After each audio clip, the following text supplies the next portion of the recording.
Hello everyone, welcome to Sprint to PSC. We are discussing class 11th NCERT Indian Constitution at Work and we are on chapter 9 Constitution as a Living Document. So इस chapter में हम discuss कर रहे थे कि हम अपने संविधान को कैसे अमेंड कर सकते हैं. सो हमने इसके बारे में बेसिक चीज़ देखी थी, स्पेशल मेजॉरिटी लास्ट सेशन में पढ़ लिया था. आज के सेशन में हम क्या पढ़ने वाले हैं? आज के सेशन में हम पढ़ने वाले हैं रेक्टिफिकेशन बाय स्टेट्स. कि हमने देखा था कि देखो दो तरह की मेजॉरिटी चाहिए अमेंडमेंट को पास करने के लिए, एक स्पेशल मेजॉरिटी और कुछ अमेंडमेंट्स में आपको स्टेट्स का रेक्टिफिकेशन भी चाहिए होता है. तो ये चीज़ पढ़ेंगे आज और हम पढ़ेंगे why have there been so many amendments in our constitution. These things will be discuss in this session.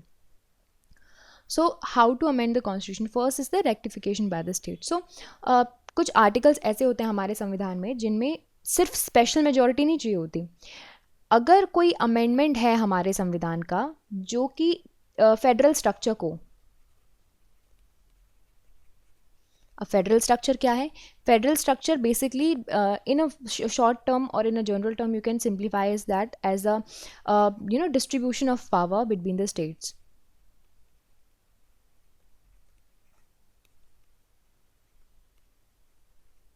between center and state, right? So that is how we define the federal structure. तो अगर कोई भी constitution का amendment इस federal structure को threaten करता है या फिर इसको डिस्टर्ब करता है या फिर किसी भी तरह से इस पर इसका इफेक्ट होता है, इससे रिलेटेड होता है वो आर्टिकल, तो it is necessary that the state must be consulted and they have given their consents. ठीक है, तो ये ज़रूरी है. अगर किसी स्टेट का कुछ अगर कोई स्टेट इफेक्ट हो रहा है तो उसका कॉन्सेंट ज़रूरी है. हमने देखा था हमारे संविधान का क्या है, फेडरल नेचर है. फेडरलिज्म यानी कि power of states must not be at the mercy of the central government. यानी कि ऐसा ज़रूरी नहीं है कि सेंट्रल गवर्नमेंट जब चाहे तब सेंट्रल स्टेट गवर्नमेंट को पावर्स दे, है ना. तो हम फेडरल स्ट्रक्चर में हमारे देखो स्टेट को अगर हमें 3 लिस्ट दी हुई हैं, इसका मतलब है ये कि हमने स्टेट्स को कुछ पावर्स दे के रखी हुई हैं constitution wise. This is constitutionally correct, right. So constitution ने इंश्योर किया है कि जो लेजिस्लेचर हैं, like legislatures of the half of the state have to pass the amendment bill before the amendment comes into the effect. ठीक है, ये होना ज़रूरी है. स्टेट्स रेक्टिफिकेशन इसी को बोला जाता है. अपार्ट फ्रॉम द प्रोविजंस जो कि आपके फेडरल स्ट्रक्चर में हैं, प्रोविजंस जैसे कि होते हैं ना फंडामेंटल राइट्स, इनको भी इस तरह से प्रोटेक्ट किया जाता है. And we can say that कुछ पार्ट्स हैं हमारे कॉन्स्टिट्यूशन में जिनका ग्रेटर और वाइडर कंसेंसस है हमारी पॉलिटी में.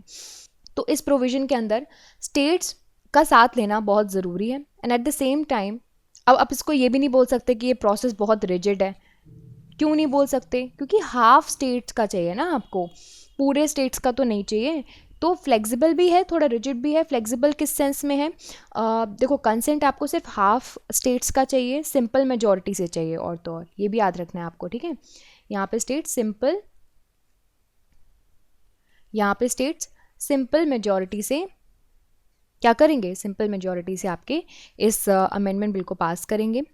सो इसका मतलब अमेंडमेंट का जो प्रोसेस है वो इम्प्रैक्टिकल नहीं है, राइट. इट इज़ प्रैक्टिकल हो सकता है बट या आपको थोड़े रिजिड प्रोसेस से होकर थोड़ा तो गुजरना पड़ेगा ही पड़ेगा. सो अगर हम अमेंडमेंट को इन ऑल, हमारे संविधान के अमेंडमेंट को इन ऑल अगर हम कंक्लूड करें, समराइज करें, सो कॉन्स्टिट्यूशन ने लार्ज स्केल कंसेंसस भी मांगा है अमेंडमेंट में और लिमिटेड पार्टिसिपेशन भी मांगा है स्टेट्स का. सो जो हमारे फाउंडिंग फादर्स थे कॉन्स्टिट्यूशन के, उनको इजी नहीं बनाना था इन सारी चीज़ों को. एंड येट जनरेशन को ऐसा राइट भी देना था कि भाई वो अपने हिसाब से मॉडिफाई कर सके चीज़ें अपनी नीड्स और रिक्वायरमेंट के हिसाब से. That is by this type is adopted. Now the next point is why have there been so many amendments. So कितने अमेंडमेंट्स हुए वो देखते हैं. यहाँ पे पूरा डेटा दिया हुआ है.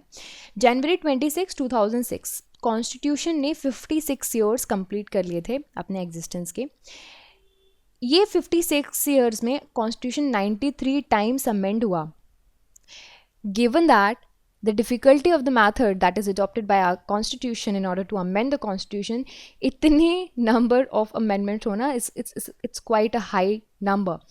2 डिकेड्स यानी कि 1970 से 1990 तक हमने लार्ज अमेंडमेंट्स देखे. देखो 50 में तो आए था, 20 साल बाद हमने अमेंडमेंट्स देखना स्टार्ट कर दिए. और यहाँ पे आपको ये ग्राफ है ना, यहाँ पे अच्छे से आप देख सकते हैं 10 अमेंडमेंट हुए किसके बीच में, 1974 के बीच में और 1976 के बीच में, और 3 साल में आपको 10 अमेंडमेंट देखने मिले 2001 से 3 के बीच में, ठीक है। यहाँ पे ना अमेंडमेंट पर डिकेड दिया हुआ है। नेक्स्ट वाले चार्ट में आपको years taken for every 10 amendments. Okay, so हमारी पॉलिटिकल हिस्ट्री में जो 2 पीरियड्स मैंने बताए दे वर रिमार्केबली डिफरेंट, क्योंकि यहाँ पे आपको देखने मिले हाई नंबर ऑफ अमेंडमेंट्स। पहला जो पीरियड था वो था कांग्रेस पार्टी का, जब कांग्रेस पार्टी की वास्ट मेजॉरिटी थी पार्लियामेंट में, है ना। तो और दूसरा पीरियड था 2001 से 3 के बीच में, जब कोलिजन पॉलिटिक्स आ रही थी। देखो मैंने आपको पहले भी बताया था कि पहले कांग्रेस का डोमिनेंस था ही था, फिर उसके बाद धीरे धीरे धीरे दूसरे कोलिजन पार्टीज़ जो हैं, ऑपोजिशन है, वो इमर्ज होने लगी और कोलिजन यानी कि आपस में मिलकर गवर्नमेंट बनाने लगी। तो ये पीरियड वही था, सेकेंड वाला। और इसी पीरियड के वक्त में हमारे जो स्टेट्स हैं, स्टेट्स में भी अलग अलग पार्टीज़ आ रही थी, है ना। एंड यहाँ पर ही आपको सबसे बिटर राइवलरी देखने मिली 2 फ्रैक्शंस में, बीजेपी और उसके ओपोनेंट्स। और तभी भी आपको यहाँ पे 10 अमेंडमेंट देखने मिले। सो आपको यहाँ से क्या पता चल रहा है कि हमने पहला डेकेड देखा, यहाँ पे मेजॉरिटी पार्टी थी, एंड सेकेंड डिकेड था जहाँ पे कोलिजन गवर्नमेंट थी, यानी कि एक पार्टी की मेजॉरिटी नहीं होगी। कोलिजन गवर्नमेंट का हमने एक डिसएडवांटेज ये देखा था कि यहाँ पे सारे पॉलिटिकल पार्टीज़ जो आपके कोलिजन में पार्टिसिपेट कर रहे हैं और गवर्नमेंट बना रहे हैं, उन सबका कंसेंट लेना, उन सबको कंसेंसस में रखना, कॉन्फिडेंस में रखना ज़रूरी है किसी भी डिसीजन के लिए। तो यहाँ पे आपको 4 लोगों से पूछना पड़ेगा, यहाँ पे सिर्फ 1 लोग से पूछना पड़ेगा ना। तो इस तरह से इससे ये नहीं होता है, आपने देखा ना दोनों टिकट्स में हुए तो अमेंडमेंट्स। सो इससे ये पता चलता है कि ज़रूरी नहीं है कि सिर्फ अगर मेजॉरिटी पार्टी रूल में है तभी आप आसानी से जो है अमेंडमेंट कर सकते हैं। आपको यहाँ पे भी देखने मिल गया, है ना। और देखो जब भी अमेंडमेंट्स होते हैं हमेशा क्रिटिसिज्म होता है कि क्यों इतने सारे अमेंडमेंट्स हो रहे हैं, एंड अभी बोला जाता है कि यार बहुत अमेंडमेंट्स हो चुके हैं अब तक हमारे कॉन्स्टिट्यूशन में, और लोग बोलते हैं सब इसका जो बिल है वो फाड़ देते हैं पॉलिटिक्स के ऊपर कि पॉलिटिकल पार्टीज अपने हिसाब से जो अमेंडमेंट करती हैं, बट ऐसा नहीं है। आपको इनिशियली भी देखने मिले थे ना, आप ये ग्राफ देखोगे so you will see that आपको 1950 से देखो 50 में कॉन्स्टिट्यूशन हमारा आ गया था, है ना।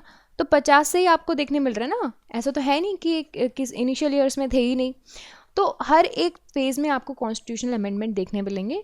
सो इसका जो हम बिल पॉलिटिकल पार्टीज़ पे, पॉलिटिक्स पे नहीं फाड़ सकते, पॉलिटिकल राइवलरी पे नहीं फाड़ सकते।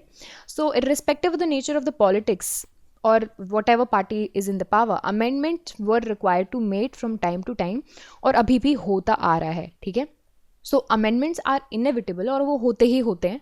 सो we do not need to be in a worry कि अमेंडमेंट्स क्यों हो रहे हैं, इतने सारे अमेंडमेंट्स क्यों हो रहे हैं। देखो दोनों चीज़ें होती हैं कि ज़्यादा अमेंडमेंट्स हो और कॉन्स्टिट्यूशन को एकदम ही ख़त्म कर दो, और अगर कोई एक पार्टी है वो अपने हिसाब से कॉन्स्टिट्यूशन बनाने लगे, so that is a threat to somewhat extent. But when we talk about something कि जो चीज़ें ज़रूरी हैं, जैसे कि with the changing need and time, अगर कुछ चीज़ों की ज़रूरत है हमें चेंज करने की, और फॉर द नेशनल वेलफेयर और फॉर द नेशनल इंपॉर्टेंस और national interest, all of these things are important and amendment is also important. So far हमारे यहाँ अब तक बड़े अमेंडमेंट्स हो चुके हैं, काफ़ी अमेंडमेंट्स हो चुके हैं, but at the same time they were necessary also.